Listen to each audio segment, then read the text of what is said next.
जय श्री राम। राधे राधे। जय श्री कृष्णा। श्री जी चैनल में आप सभी श्रोताओं और सखियों का हार्दिक अभिनंदन है। पिछले पार्ट में हमने जाना था कि प्रभु श्री राम माता कौशल्या से अपने वन जाने के बारे में बताते हैं। सीता माता भी वहाँ पर आ जाती हैं, वो भी सुनती हैं तो उन्हें भी बहुत दुख होता है। फिर प्रभु श्री राम माता सीता को समझाते हैं कि तुम इसको कहीं गलत मत लेना, लेकिन मैं यही कह रहा हूँ कि तुम अपने सास ससुर मेरे माता पिता की यहीं रहकर सेवा करना और मैं कुछ ही समय में वापस लौट आऊँगा, क्योंकि रास्ते में बहुत कंकड़ है, पत्थर है, पर्वतों की गुफाएं, नदियाँ, नल नाले ऐसे हैं, जानवर हैं, रीछ, बाघ, भेड़िए, शेर, और ज़मीन पर ही वहाँ पर सोना पड़ेगा। वन में कई तरह के भीषण पक्षी है, सांप है, स्त्री पुरुषों को चुराने वाले राक्षस गण रहते हैं। तो तुम जो है यहीं पर ही रहना। आगे चलते हैं। सहज सुहृद गुरु स्वामी सिख, जो न करे सिर मानी, सो पछिताई अघाई उर, अवसि होई हित हानि। स्वाभाविक ही हित चाहने वाले गुरु और स्वामी की सीख को जो सिर चढ़ाकर नहीं मानता, वह हृदय में भरपेट पछताता है और उसके हित की हानि अवश्य होती है।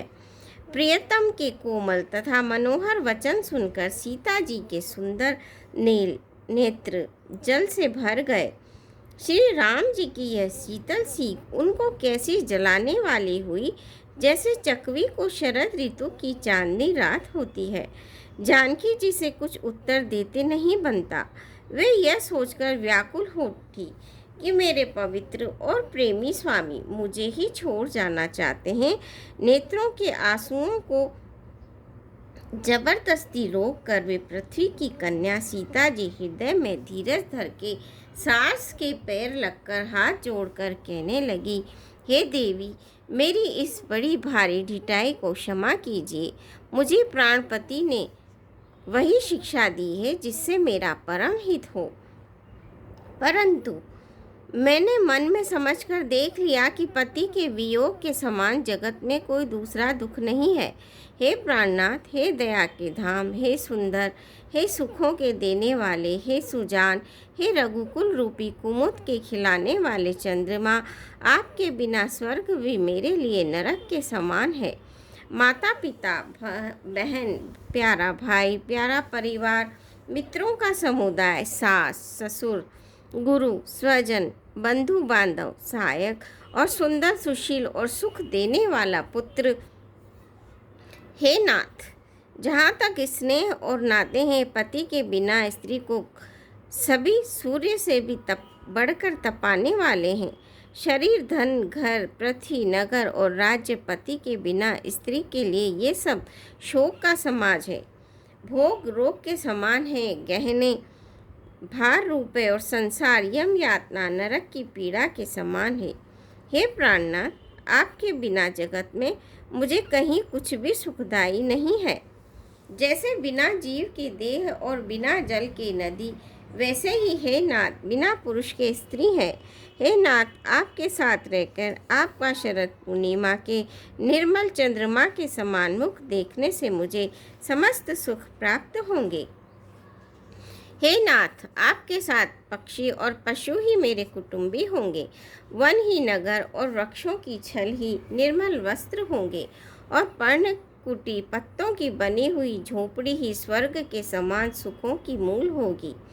उदार हृदय के वन देवी और वन देवता ही सास ससुर के समान मेरी सार संभाल करेंगे और कुशा और पत्तों की सुंदर साथरी बिछोना ही प्रभु के साथ कामदेव की मनोहर तोषक के समान होगी। कंद मूल और फल ये अमृत के समान आहार होंगे और वन के पहाड़ ही अयोध्या के सैकड़ों राजमहलों के समान होंगे। क्षण क्षण में प्रभु के चरण कमलों को देख देख कर मैं ऐसी आनंदित रहूंगी जैसे दिन में चकवी रहती है।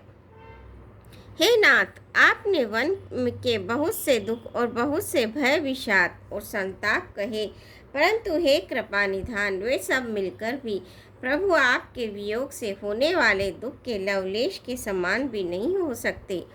ऐसा जी में जानकर हे सुजान शिरोमणि आप मुझे साथ लीजिए, यहाँ न छोड़िए। हे स्वामी, मैं अधिक क्या विनती करूँ। आप करुणामय हैं और सबके हृदय के अंदर की जानने वाले हैं।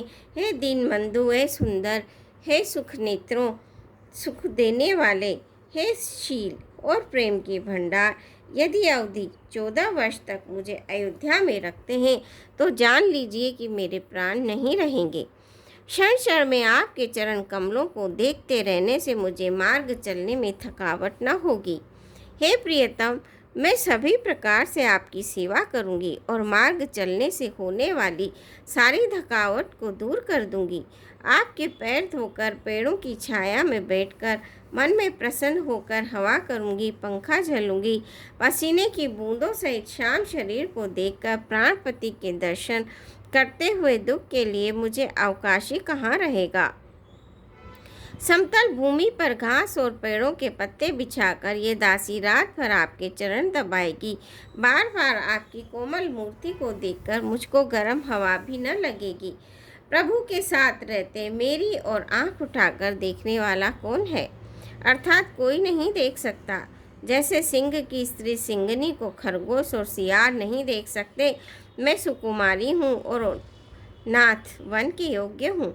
आपको तो तपस्या उचित है और मुझको विषय भोग। ऐसे कठोर वचन सुनकर भी जब मेरा हृदय न फटा तो हे प्रभु, मालूम होता है ये पामर प्राण आपके वियोग का भीषण दुख सहेंगे। ऐसा कहकर सीता जी बहुत व्याकुल हो गई।